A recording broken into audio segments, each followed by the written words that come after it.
You are now listening to the Brothers and Lovers Podcast. Welcome. Come on. Stand up, rise up, rise. What you gonna do about it? Get your mind up. How you gonna move about it? Get your shoulders right. And you get right to it, and we unite. Cause we gotta fight. Shall I stand by my brother's side? If he wrong, I should tell him why. Enter battle, we should ride. Let the world feel our battle cry. Stand up, rise up, rise. What you gonna do about it? Get your mind up. How you gonna move about it? Get your shoulders right. And you get right to it, and we unite.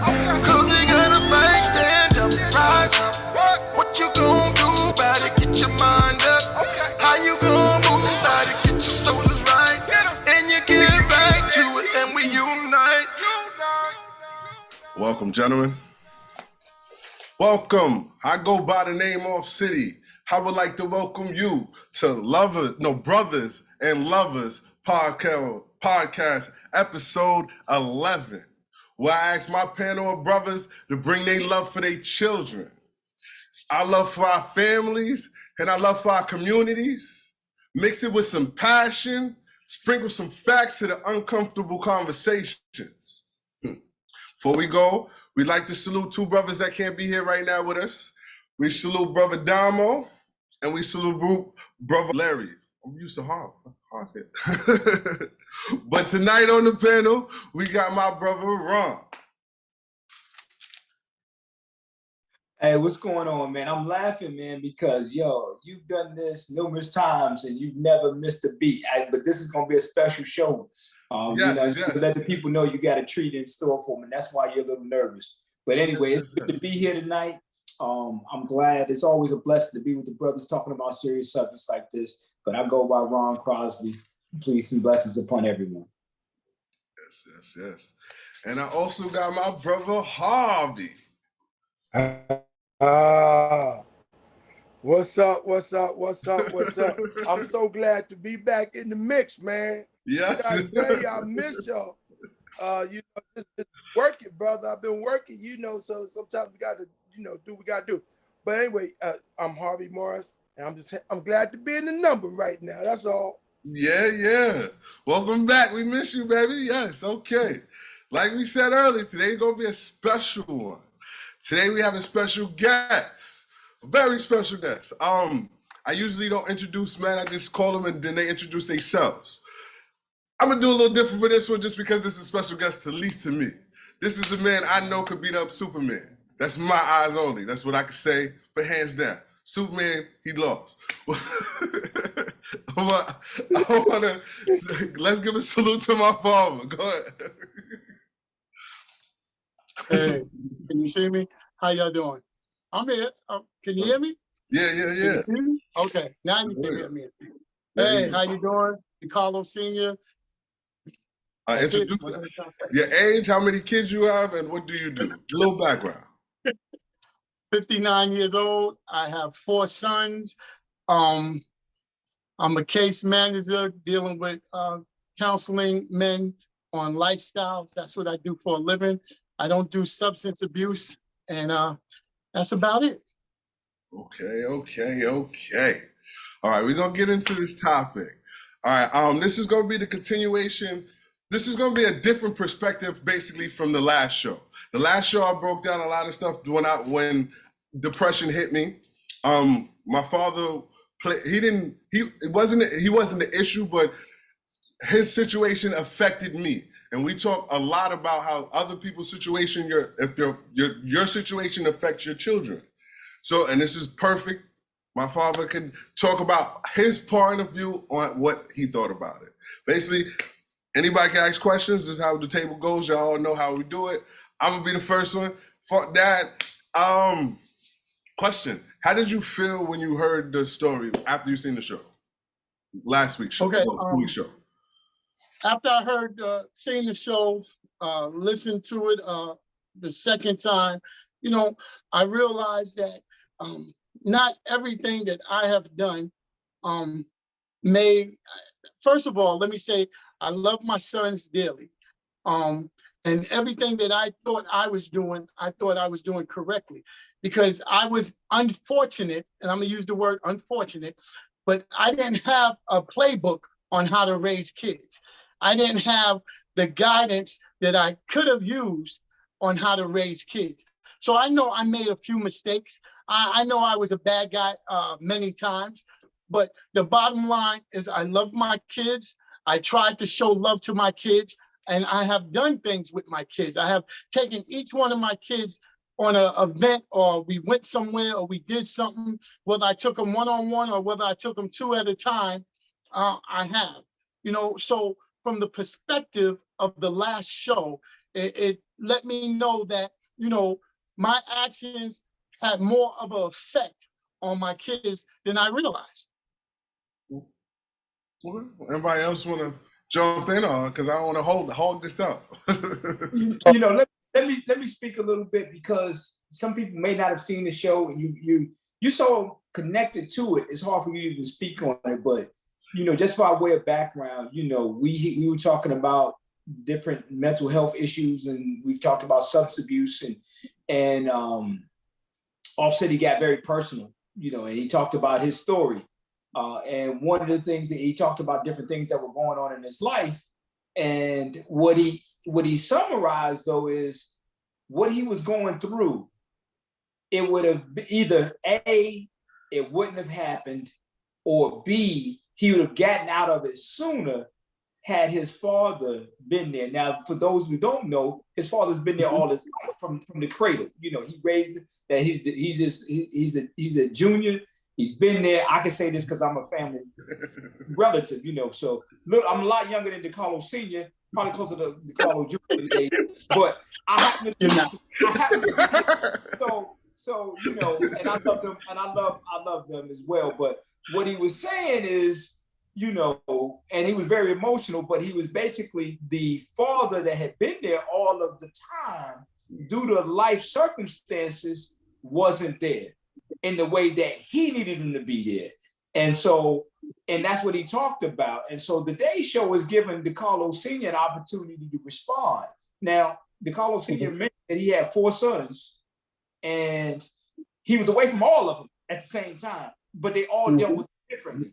They all were different, so that's the thing that we're here to talk about a little bit today, and like I said, the bottom line is, what I took from it personally is, it just shows the importance of a father, the importance of a father. Now, one thing that we didn't talk about, we've always talked about how important it was to have a father in the picture, but what we didn't talk about is the importance of the father staying there throughout, no matter what, because here, his father was there from birth. Exactly. And then life presented a situation where dad wasn't there in the way that the son needed him to be there. Due to know the father couldn't control, everything, but the son needed him there in a certain way, and he couldn't be there for that period. Right. So to me, what I'm taking from it too is we got to be mindful that, once you're there, you gotta be there. And if you're not there, you have to recognize that it's going to affect each of your children differently. So that's what I wanted to just point out there, and just make sure we're all clear before we go any further. That's why we have the panel.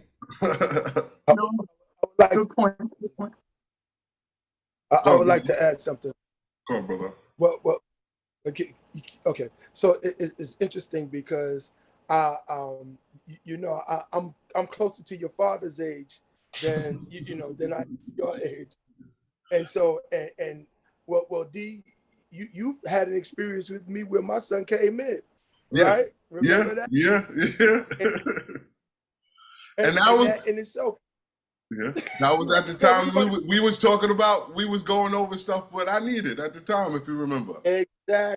Yeah. Exactly.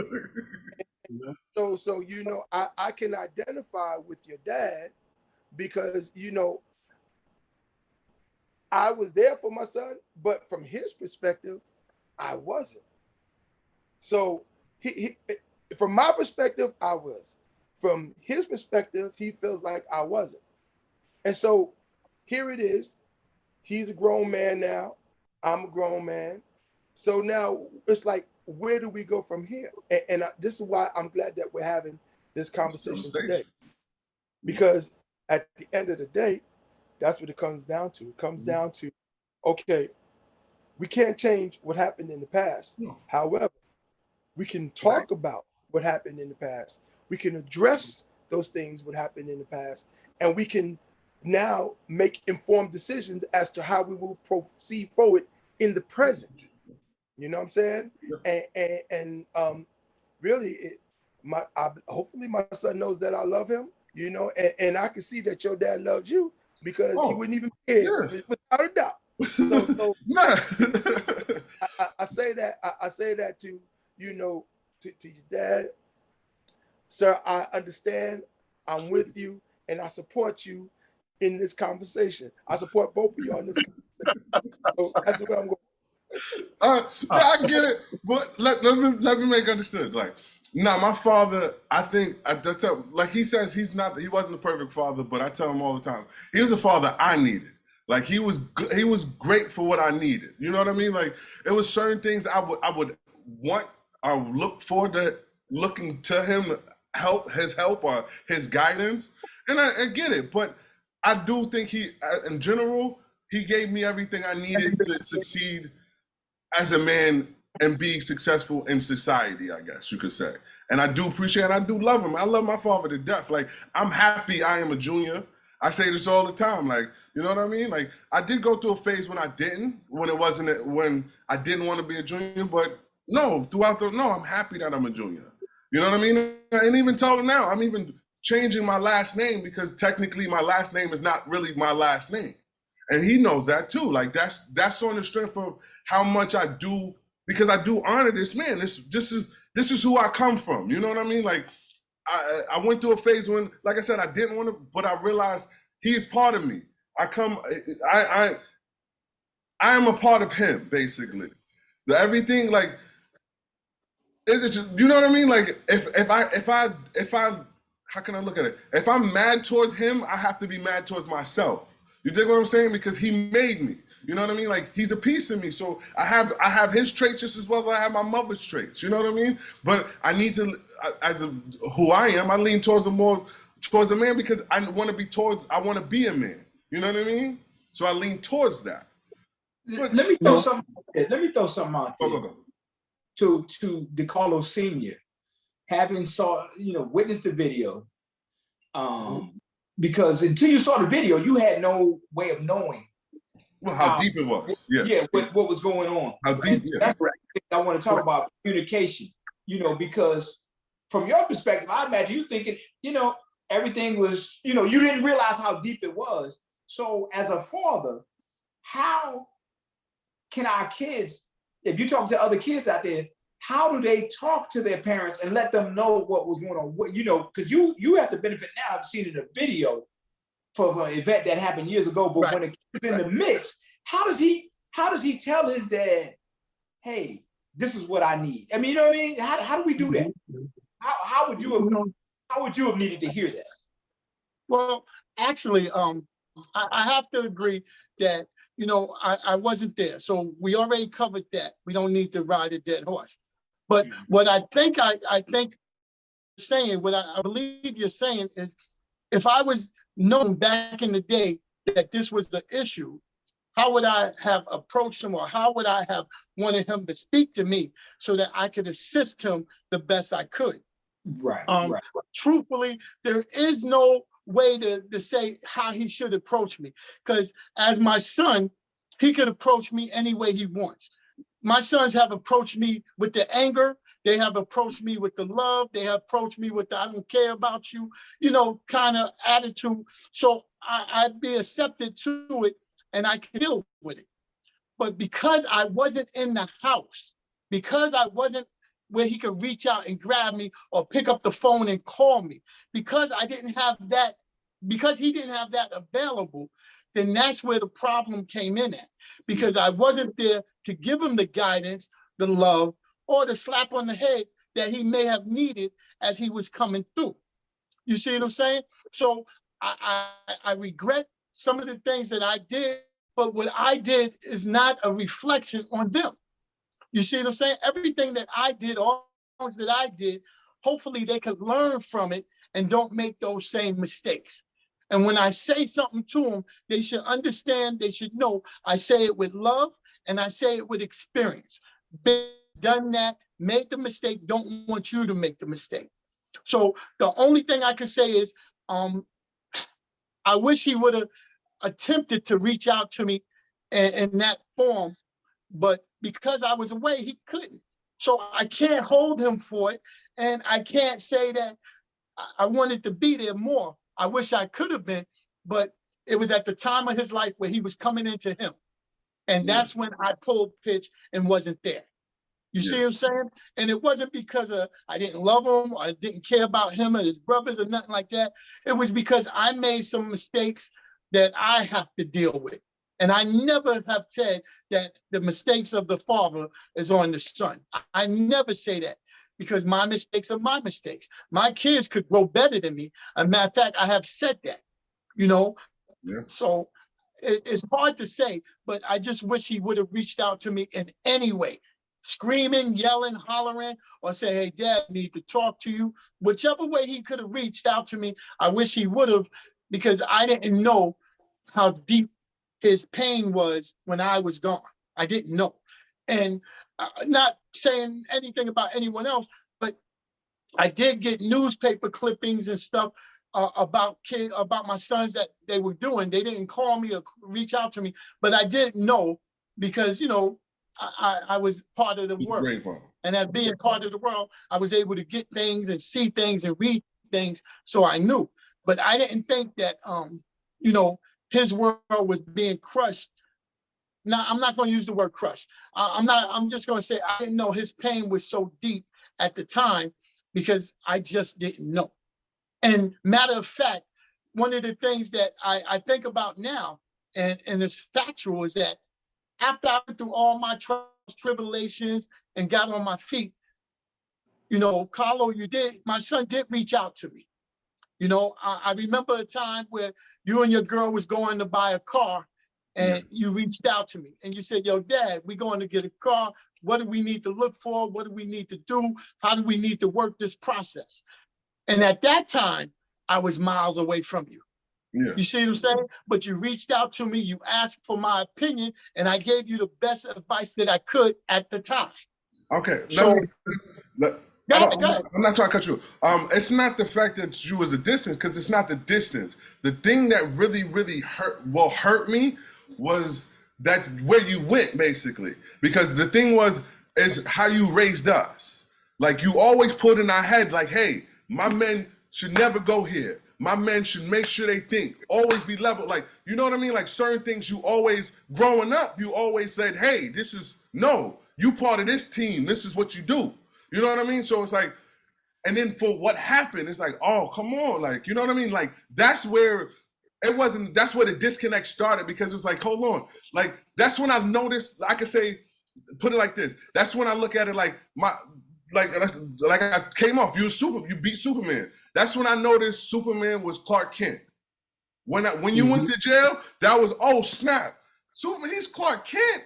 Of all people, you want to be the dude at the newspaper. You know what I mean? You could be the wrestler, you could be all this stuff, but you just want to be this guy? Like, you know what I mean? And that's where it hit. Like, that's where the pain hit at. You know what I mean? It wasn't the fact that you was gone, because I don't know if you remember, I did send you a letter when you was gone as too. I just bust out everything as well. You know what I mean? But it was the fact that the reason why you were gone, if it made sense. Yeah, so that makes sense. That makes sense, because your Superman became human. So how do we deal with what's next? How do we deal with when the Superman, we realize that he's a human being? You know what I'm saying? Because we don't, you know what I'm saying? Think about it. If those of us who are blessed to have a father, you know, and DeCarlo saying that you know, my story's a little bit different, but like he said at the very beginning, there was no roadmap for us. You know, there was just, let's call it what it was. It just wasn't. In our family, there just wasn't a lot of dads around doing dad stuff. So he was committed to doing it the best way he could. for his sons. And so that, you know, what I want to address is what's next. What happens when you realize that your Superman is human? Can I? And I agree. Go ahead, brother. Huh? All right. Go So ahead, brother. thank you, brother. You know, D, I went through similar situation. Okay. My pops was, I kid you not, my pops was in and out of the penitentiary for a long time. And it was in, I want to say, when I became around, I want to say maybe about 17 to 18, that he came home. Well, he was home, but he was there. And I understand my Superman became human. So what I had to learn to do was separate the meat from the bones. Let me explain to you. Okay. What I learned was that my pops and my moms are both humans. Mhm. And because they're human, they're going to make mistakes. Mm-hmm. That doesn't mean that they can't give me healthy, good advice. And, Right. and here's the interesting thing about this. Sometimes they gave me advice that they didn't even apply to their own lives. Yeah. No. Right? But it didn't mean that the advice wasn't good. It just meant that I had to learn how to separate. And it took me some time because I went through this whole process of, yo, you know, it's just like, how you telling me to do something and you ain't even practicing what you telling me to do. Yeah. But then I got to a place where I realized, hey, you know, even though he ain't doing it or she ain't doing it, it still it applies to me. And so I learned how to separate the message from the messenger, if you will. Mhm. Yeah. And And that's a I good thing. yeah. And I also had to go through the process of trying to have those conversations when I could. You know what I'm saying? Because it's challenging to talk to your Superman and having a real down to earth conversation with them without being emotional and stuff like that, you know. And then we're mindful of how we approach things because there's a code of conduct that we must honor in the same time we're having this conversation. You know what I'm saying? And so we're mindful of not how you say not surpassing the boundary of the code of conduct, and that's what makes it Correct. challenging. Yeah, Correct. because it's like it's that thing of, you know, I'm a grown man, but in my father's eyes, yeah, I'm still kind of sort of a child. Or no, not my father's eyes, but in my eyes, I'm still my father's child, and so therefore, I want to. But see, I all right. want to be man, but I want to be son at the same time. But see, So- all right. See, let me first with brother Raw. Brother Raw, you said what you do when you find out the Superman is human. With me, I didn't find it out yet. I understood what I seen, but Clark Kent is. I'm still learning. Clark Kent is still important. You see what I'm saying? Like Clark Kent still is still super important. He's not. People don't look at him as Superman, but he's still needed. You know what I mean? And when I say that, you can ask my father. Every time I still hit roadblocks or I need something, I still run to him. You know what I mean? I had to understand that stuff happens. He's his own person, and from him, that made me have to understand I need to be my own person. You know what I mean? Like it was how I look at it. Understand when you in it, it looks so crazy. It's like, what are you doing? You always supposed to do this. You know what I mean? You're supposed to always be here. What you mean? Like I didn't ask for this. Like, you know. But when everything's done and set, I looked at it like he's a lion. He told me to go. Like, oh, it's time for you to leave. You grown enough. Go take the world on. I'm be here. We kicking over here, but you go do what you need to do over there. Get your own pride, get your own everything over there, and get it better than I have over here. I taught you Right. I'm giving you where I started at. I want you to build to the levels to where I'm giving it to you. You know what I mean? And that's how I look at it. Like, but like I said, through the time, yeah, I was so mad. Because it was all the emotions just going. You know what I mean? But like I said, after the time when he came, we talked. I think we have a better relationship than anything. You know what I mean? Like call him anytime I want and ask him about anything I need to ask him about. You know what I mean? And, No. he gives it to me straight, and that's what I need. Like, no chaser. He's always been like that. That's the one thing I can always say. My father's always been who he is. The man who he is, he's always been that way. Like, you're going to hate him or love him. It's no in between with this man. It's not. It's no. There's no grit. There's no grit. You know, and Carlo is right. But one thing I will say is that as I was bringing you up, right, I wanted to instill in you that you got to be better than me. I think I have said that many times in different ways, but the mistakes I made, I want you to learn from. I don't want you to see the mistakes I made and say, oh, he did it, I could do it. No, I want you to see the mistakes I made and say, okay, I can learn from it and I could drive on. Yeah. You know, just like I was talking to Brother Ron years ago, when me and him was talking, and I said, you know what? I made a lot of mistakes. I fell, I hurt myself, but I got back up. And whether you believe I was blessed or you believe I got lucky or you believe I just happened to be at the right place at the right time, I was able to keep moving. You see what I'm saying? I never stopped and said, oh, well, woe is me. I kept moving. And that's the thing I instilled in you. I want you to keep moving, keep striving to get to this top.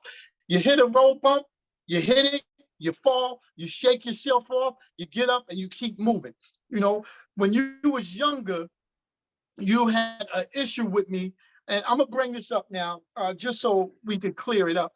And it's something that hurt me, but I didn't tell you. Okay. But when we was younger, I had a party. We had a luncheon at my job. Okay. And I said, come on, Carlo, we going. Right. And we went to City Island. I don't know if you remember this. Yeah, I remember. All right. So we went to City Island with my coworkers, you know, and we was eating, and I said, yo, this is my son, blah, blah, blah, blah, blah, blah. You know, I introduced you to my coworkers or whatever, whatever. And you said, you know, I'm here with my father, but I know my father prefers to have my brother here. Do you remember that? Yeah. And that made me, I didn't say nothing at the time because, you know, I don't think that, you know, there's always a time I have to be rah, rah, rah. There's a time and place for everything. No, so once you said that, you know, that really made me upset. And it hurt me inside because if I wanted your brother, I would have bought your brother. Yeah, you see what I'm saying? No, I wanted you there at the time. You see what I'm saying? I wanted you there, but you didn't see that. And I don't know why. I don't know what was going on in your head because you never told me. You never said, Dad, this is what's going on. Well, but that hurt me. I get you. And I'm sorry for hurting you, but that statement came out because I remember the statement. And I remember why the statement came out because it hurt me. Because I was sitting there and the lady, she was going down the list and she started talking about everybody else. And then the last person she got to was me. She was like, oh, you're the one to play this. You do this. You play the football, right? I'm like, no, I'm not him. Oh, you're the musician. You do this one, right? I'm like, no, I'm not him. It's like, oh, so you're the older one who do this. No, I'm not him. I'm like, I'm Junior. And you know what I mean? And it was like you went through all of these people and it got to me. And it's like, oh, you him. You know what I mean? And like the lady, like she gets like, oh, okay, that's the one you are. It's like you went through all my, and you didn't give us an order. Because if you would have got us an order, you would have got me. You know what I mean? Like, hey, okay. Right. But you went through all of them and then get to me. So it was like, oh, okay. So how I took it was like clearly, like the most important ones you talk about is the ones that's fresh in the mind. You know what I mean? So it's like, okay, as soon as that one. It's like, dang, it's like, dang, I'm in the bottom of the road. Like, no. Let me just say this. Let me just say this. You gotta eat that. People. No, you gotta eat it. You gotta eat it. You gotta eat it. Carlos see me, but go ahead. You gotta eat it. This is what's good about it. I'm gonna let you respond, but this is what's good. You laughing because you know what he's saying is 100% factual. You know that's and that lady did that. You know, and it's like, no, not that one. No, not that one. No, not that one either. I know this because off city, what you don't know is me and your father laugh about this same situation, except it's not our dad, it was our grandmother. And our grandmother, who I personally took care of day and night, you know what I'm saying? You know, she was blind. You know, she lost her, you know, like I said, she lost her sight. She lost her ability to walk by herself. I walked her around. I guided her. I took her shopping. I did all this because we moved to North Carolina. Everybody else was still in New York. So I did all this. And so one day I called her. I was away. And I said, hey, Grandma. She said, hey, how you doing? I'm like, good. She's like, who is this? I'll say, it's your favorite grandson. She said, who, DeCarlo? This is 100% true. I'm like, no. You know, and she's like, who, Cliff Eric? No. You know, she's going down this, right? So she's like, now granted, she's old, but she's naming all these grandsons, and she's like, I don't think I got, you know, I don't think I got. I'm not lying. I'm serious. I was not on my grandmother, and I was like, no, it's me, Ron. Oh, yeah. You know, I mean, but she went through because DeCarlo was clearly her favorite. Exactly. You know, that was her favorite. And you know, he had nothing to do with that, but that's what it was. Yeah. And it does, and like I said, it was a smart comment. You gotta understand, I always do smart comments, but it's like after you hearing like this lady, she didn't just say, "Oh, you this," no, she broke it down. And she was excited. Oh, you play this, you do this, like it's like, oh, then you do this, like, and then it got to me like, oh, you this one. So what do you do? Who are you? Exactly. Oh, you that laugh. Oh, you that guy. Exactly. We cannot judge the way others act, okay? Because when I speak on my kids, I speak on what each one do, and that's what she, you know, it clicks in her head, this, and this. So I apologize that she didn't grab on to what she needed to, but, you know, but just the bottom line is that day, that hurt me by saying that I should have been, you know, I should have had one of your brothers there. I didn't. I wanted you there, and that was it. Like the same day, I don't know if you know, but I took Angel to work with me one day, and, you know, I'm positive the lady kept saying that, oh, you're the oldest. And he said, no, I'm not the oldest. I'm sorry. And she goes, oh, okay, good. You're the oldest. So the point I'm making is we can't judge people. But I just want you to know that day bothered me. You see what I'm saying? And it wasn't because, you know, you said something smart, because, you know, you say something smart. All of y'all say something smart all the time. You know what I'm saying? But it was just the fact that I believe that you felt that way, and you shouldn't have. You know, but go ahead, bro. No, I was gonna say, how long ago was this, gentleman? How long ago was this? I was in high school. You was in high school. Yeah, I was in high school. This was So you know, the thing is, the communication now, as we are all older, and let's help somebody else. What should we have done at that time? First, DeCarlo Sr. What should we have done? You were hurt. Your son, and now we're hearing that your son was probably a little hurt too. That's why he made the comment. So start with you, DeCarlo Sr. What should we have done? What should you guys have done now? You know what? You're right. When you felt that. You're right. At the time, I should have easily told him, oh, stop. That's not true. You know, if I wanted your brothers here, I would have had your brother here. I wanted you here. This is our time. But I didn't do that to him. I didn't say nothing to him at the time. Don't ask me why. Maybe because I just, you know, may believe it wasn't said. I don't know why I didn't say nothing. But we went on about our business and continued on with the party or whatever it was. Yeah. You know, so I should have corrected it. And I truly feel now, and I'll tell any father that if your son does something, you bring it to him on the spot. Yeah. On the spot. You don't wait. You bring it to him on the spot and you explain to him with love.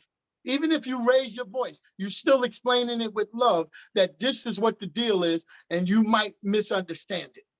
I think if I would have explained it to Carlo right then and there, he would have understood it, and I could have been, you know, we could have just dropped it. I probably would have forgot about it. Can I add something? May I add something, if it's okay? Yeah, go ahead. All right. So what I learned is that a person's words are a window to their soul. Yes. And what I mean is this. Like my son, when he was younger, and I have to take my kids. My son, when he was younger, I didn't know he was dyslexic, but he was dyslexic. So, like my daughter, she's very smart, you know. So, I had my daughter's a year younger than my son, so I was taking them downtown on the train, and I was having my daughter read certain things. I said, Auntie, I want you to read this, you know, and he got so frustrated. He got so frustrated because he couldn't read it.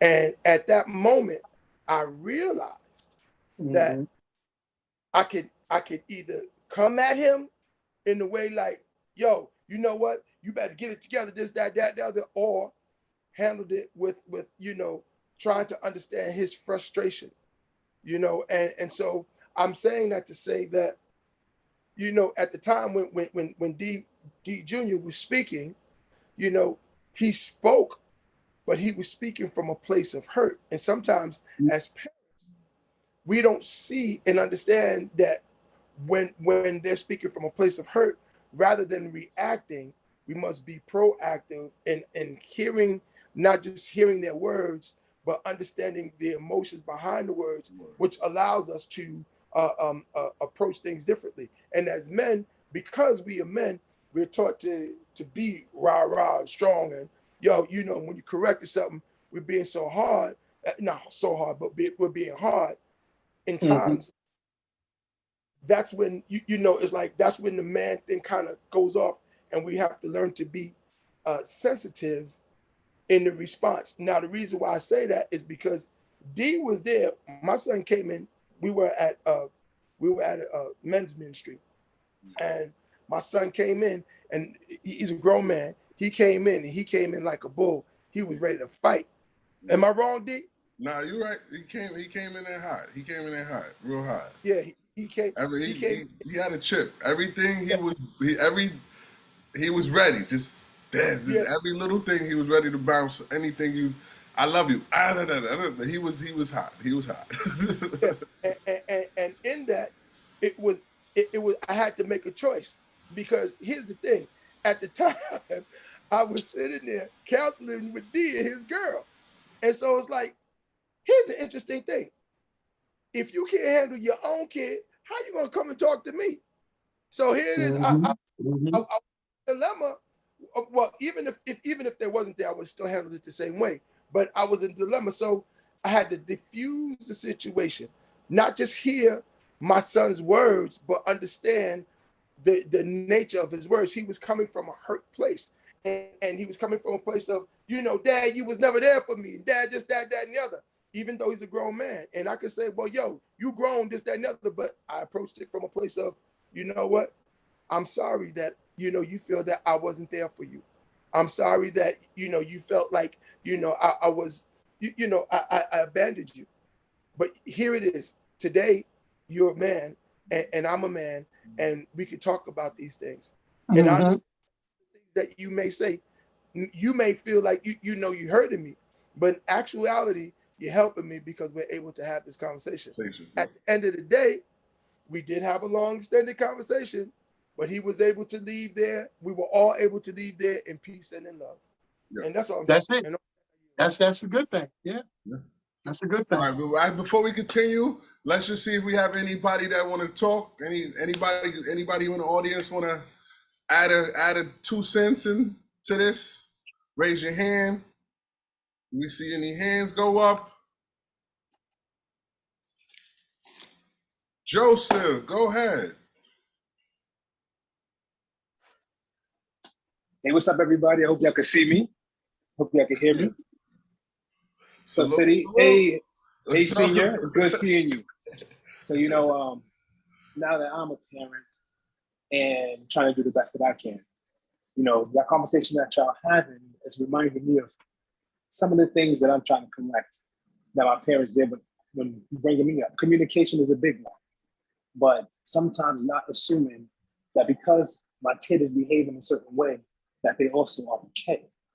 I think sometimes we view oh, our kid is all right. Sometimes it happens up a little bit, but for the most part, they don't need no redirection. They don't need any how you doing because they're presenting strong. They're presenting okay. And what I try to do is make sure that I ask, how are you? To my daughters. I don't have sons. Wish I had one, but it's all right. But I try to ask, you know, how was your day? Something sometimes is lost because we're so busy working or trying to provide for the family and trying to live up to what it means to be a man and what that means stereotypically and I think what it means when we try to diagnose it culturally. Something that y'all said that was also important to me tonight is trying to decouple things. And I try to decouple manhood sometimes and fatherhood. And I'm going to just say a little bit about what I think that is. Fatherhood means me just being there, me just asking sometimes. In addition to providing financially, it also means providing emotionally. And this is something I had to learn as observing my father and observing some of the men in my life, is that they may be some great examples, but some of the ways I think culturally we as Black men may have missed the mark, even when we raise good children, is that emotionally that conversation is hard to start and it's hard to have because, like Ron has said earlier, roadmaps. We haven't had roadmaps previously to say we need to sit down. And so we're learning. And we learning them well into our age in our 50s and 60s. And we also learning them in our 30s now. And I'm just really, I'm happy to be privy to listening to your conversation because as somebody who is a friend to your children, your young men that you have raised and have observed from the outside and always thought you was a tough parent, but nonetheless, a great father, knowing that city had a tough time and had a hard time reaching out to you, said to me, I need to make sure that barrier is not there, for my children. Because right. I could be a great dad, but I could miss that. I could miss that important connection. And I don't want to miss that. Right. So again, just thank you for allowing me to even to listen to this conversation. Yes, you know what? I appreciate you. I do appreciate you. And one thing I'm gonna say is that I believe in the old theory, each one teach one. So if you could get something out of something that I have said, then pass it on to the next one. You see what I'm saying? And I think that is a good thing, man. Okay. Well, it is. Joseph, hey, thank you, salute. You as you see, had a tight string, but I think it worked. I think it was meant. Like I needed the tightness. You know what I mean? I needed the strictness. I needed all that. Like I can take anything now. I'm ready for the world. I'm gonna tell a story again. I have another story. This one deals with, basically this is all of y'all, but you was the main culprit. There was a time when y'all was older and I was not happy with rap videos. You remember this? Yeah. So there was a time where I said, no rap videos in the house. No watching rap videos. So you had yours and I forgot, you were sharing a room with Marcus and Alonzo and Angel was in the other room and y'all had your own TVs, right? And I remember saying no rap videos in the house. And when I was in the house, I never heard rap videos being played. Anytime I stuck my head in your room, y'all was watching something, it was cool. Then one day, your cousin came and stayed with us for a little bit. And your cousin got very upset with me about curfew, because I had a curfew, And he said, well, that's why Carlo is watching rap videos. And I thought that was so funny. Because I looked him in the face and I said, I know they are. I'm not crazy. I know they are. But the fact of the matter that y'all would make sure it wasn't on when I was in the house showed respect and love. Yeah. So even though I know y'all was watching it, I felt so good, or I felt so respected that y'all wouldn't even just say, oh, fuck him, excuse me, oh, forget him, and just watch what y'all want to watch. You see what I'm saying? But it wasn't until your cousin came in and blew y'all up, even though I already knew it. But Yeah. I just thought that was funny. And I had to see him about that. Trust me, I had to see him because I remember that conversation afterwards. I believe we had a meeting after that. We had like a family meeting after that. Yeah. So, and you know, and one thing that Carlo, you probably forgot. Nah, you didn't forget. But one thing that happened is, I tried to show that I really have much love for you, and I was apologetic for all the stupid stuff that I may have done when y'all was coming up. Was the one day I had Carmen call you. Yeah. All right. So I'm at work. Carmen comes through, me and him shooting the stuff, and we talking. And I said, yo, you got a couple of minutes? And he said, yeah, I got a couple of minutes. I said, yo, I need you to call my son. And I didn't say call any of your brothers. I said, call you. You. No, and he was like, you want me to call your son? I said, yo, man, I really need you to call my son. And he took the phone and called you. Remember that? Yeah, no, I remember. Nobody would believe. I remember. No, it was one of the. It was. I would honestly say it was the second. No, it was the first best birthday I can remember. Why? Because it was around my birthday time. It was like 4 a.m, right? And I was supposed to be getting ready to school. Like I was supposed to get up like a couple hours later, right? And I'm like, and my phone just going off. I pick it up, I'm like, oh my goodness, what's going on? Like, and it's just common. He just him. My father never pop up. I'm like, what's going on? But this is common. Hey, what's up, man? I'm like, whoa, what? And this is also when I was heavy in music, so it was like, oh my goodness, this is Common calling me like for my birthday. And yeah, got me an autograph for my birthday and everything. I can't lie, that was awesome. You know, but the point I'm making is that was for you. It wasn't for your brothers. It was for you. So each one of y'all have a special place in my heart that I do certain things for. I apologize to you because I wasn't there when you needed me. You know, but life happens for different reasons. Maybe you didn't need me there. Maybe I shouldn't have been there so you could get stronger on your own. And it takes time because all of us crash and burn. But once we get up from that, we normally a little stronger, a little better. You know, I went away, and I don't know if you know this story, but Brother Ron knows this story. I went away, and when I was away, people didn't like me for whatever reason. So while I was away, my jaw got busted, you know, and I had the wires and bandages and everything on my jaw. And your Uncle George came to visit me, and he was like, whoa, boy, what happened to you?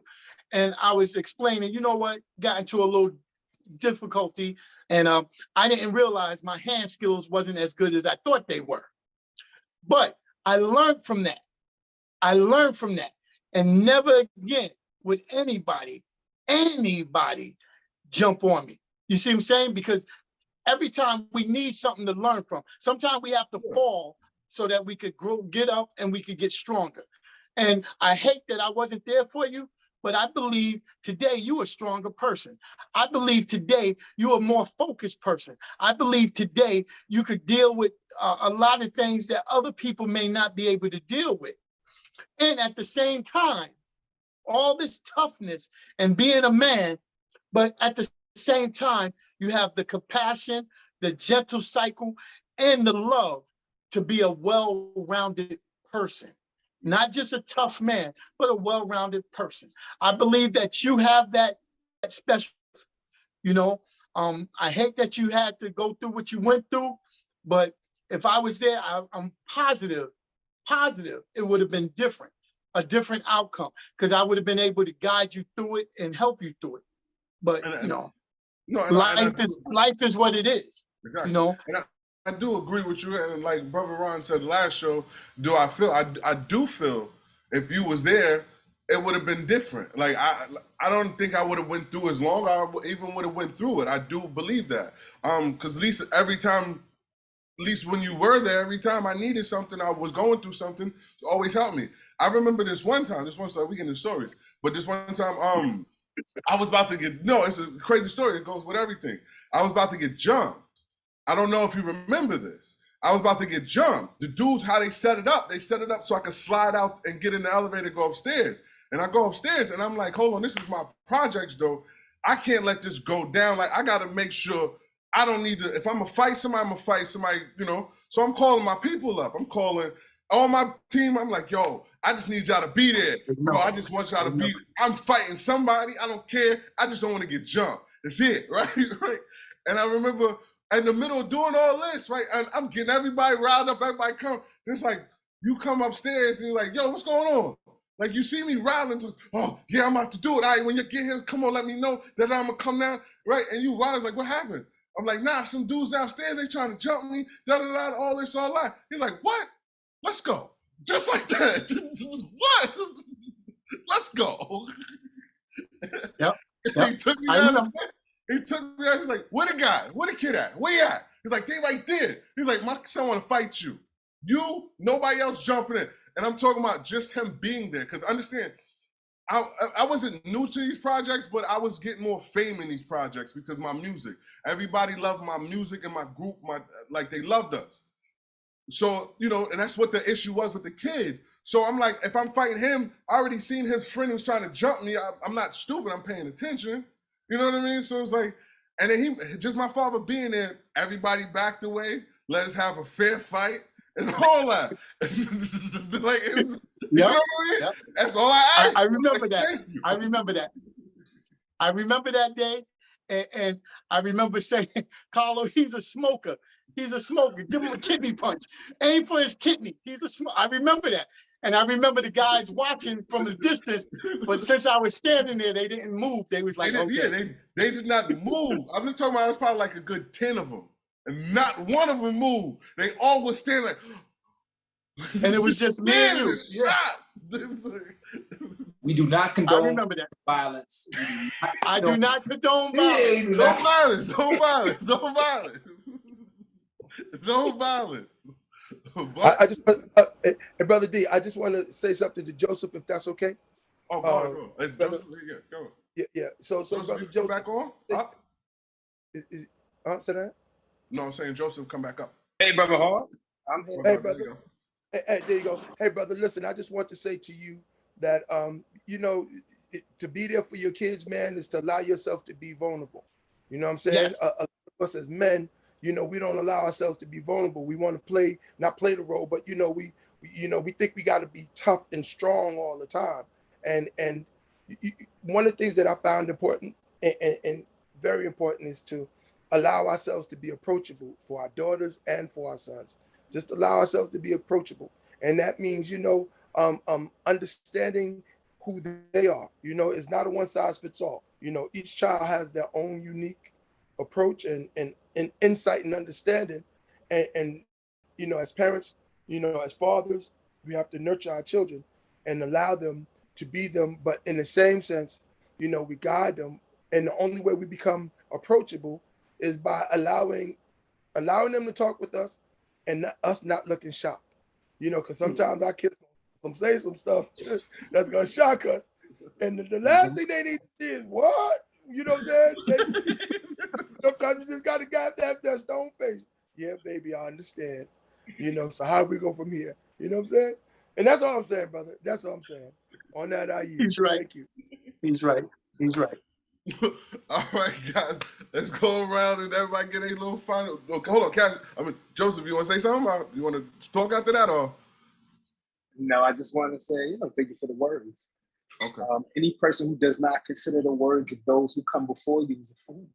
And, that's a part of what being here today is about, is listening. A lot of this today for me is just listening, because I know sometimes we parent and our kids don't understand it. Because we as their parents, their fathers, is tackling on, we're taking on a lot. We're taking on what society got for us. We're taking on what's in the household. We're taking on what's going on at the job. And so, I know that even I, who try to be as great as a dad as possible, might be missing things. And so today I'm just listening. Brother home, your father, Ron. You know, this has been good listening. So with that, I yield. I'm going to continue listening. All right. Let's start wrapping this up. So, Brother Ron, let's give your final thoughts on this conversation. How you feeling? Man, I'm feeling real good. I just wanted to say, to me, if I had to label this whole conversation, we would say label it perspective. I saw a meme on Facebook the other day, and it had two people standing they were standing up looking at a number on the floor, and one was at the top of the number and one was at the bottom, and the one said, "Yo, that's the number 6," and the other said, "No, that's the number 9." And they both were right. Neither one was wrong. And so to me, it's like the fathers and the sons, from DeCarlo Senior's position and Off City's position. Neither was right. I mean, neither was wrong, but it was based on their perspective, how you're looking at something. And that's how we have to be mindful. It depends on how you're looking at it and where you are at that point in your life when you're looking at that situation. And it may be very different from someone else's, but that doesn't mean that their perspective is wrong. And with that, I yield. All right. Brother Harv, what are your thoughts on this? What are your thoughts on the conversation? Oh man, well, first of all, I want to say thank you for having this conversation. We talked about it because you called me before. Yo, man. So I'm glad we were able to make this happen. What I love and I appreciate is, as men, people, they see conflict, but very rarely do they see resolution. Mm-hmm. And so, conversations like this are catalysts to show and display how resolutions can be made.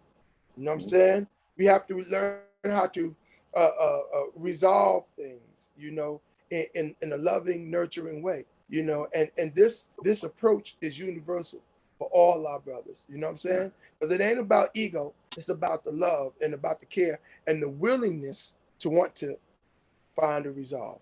So on that, that's my yield. That's and I yield. Thank you. That is perfect. All right. So I'm gonna let my muscle man, go ahead. What you feel about this conversation? To me, I have to say thank you for bringing the topic up, for getting a chance to speak on some things, not only personal things between me and you, but also in general, so anybody else could pick up and learn from what we said. And as men that's raising children, remember, there's no roadmap. We have to figure out what's the best for our situation. I can't say what I did was great and somebody else could do it to their kids, it'll be great. No, it's what's good for your situation. So I appreciate the conversation. I hope you gentlemen keep it going, and much love, respect, and thank you. Yeah, I yield. Like Ronnie said. Catching it. All right. What I'm saying is, I love this, man. I love my father. I appreciate just having him in my life, and I hope everybody understands how important just having a father is in your life, and see how being there is important. Like, even though we're talking about the time he wasn't there, all the other times is perfect and it's not an issue, and we don't have an issue really. It's just this one time I needed him, and that's we passed that because it made me stronger. But that's not every situation. But what I'm basically is just try to keep your father, trying to just have a connection with your because your father is you, like I said in the beginning. And indeed, for those that don't have fathers, to have a father figure, to have someone in your life that is going to be able to support you and love you and nurture you. You know what I'm saying? We can't discount those brothers who may not necessarily be the physical father of that child, but has stepped up to be the father figure in the household, because that is so important as well, brother. A male figure, yes. A figure, amen. A male figure. All right. And by the way, I gotta tell you this, and I ain't causing no stuff, but Alonzo looked just like his daddy. No, I gotta speak on this. I'm running out of time. All of them look like their father at different points of their life. I've seen this old man, so at some point, D looks just like him. At another point, Alonzo looks like him. At another point in his life, Angel looks just like him. So it's crazy how they all look at a different point, like whether it was in his 20s, his 40s, and his 50s, 60s. They all, yeah, it's crazy. It's crazy. So, and they're not changing. He's changed. They didn't change. So that's what's crazy. All right, let's get these sponsors out. All right, let's salute Crosby Legal. Yes, let's sir. salute Life of Phoenix. Yes, sir. A Father Vision. Yes, sir. Tough Stuff Productions, LLC. PM Prosperity, LLC. And Star City Cleaning, LLC. All right. With all that being said, me and my brothers hope you take this conversation with your brothers. Let's salute you for tuning in tonight. All right. Tune in on, what is this, August 21st, when we talk about, what is it, pain? No, Love Through the Pain. Ooh, I'm supposed to be prepared. Yeah. When we talk about love through the, no, pain through, no. Oh, hold on, let me get the right title. Oh, I'm messing up. Hold on. Borrow your father's glasses. That's what I need, right? Find pain in the joy. Find pain in my joy. You're a comedian. Remember, walk in love and live in your blessings. Have a good one, y'all. What you gonna do about it? Get your mind up.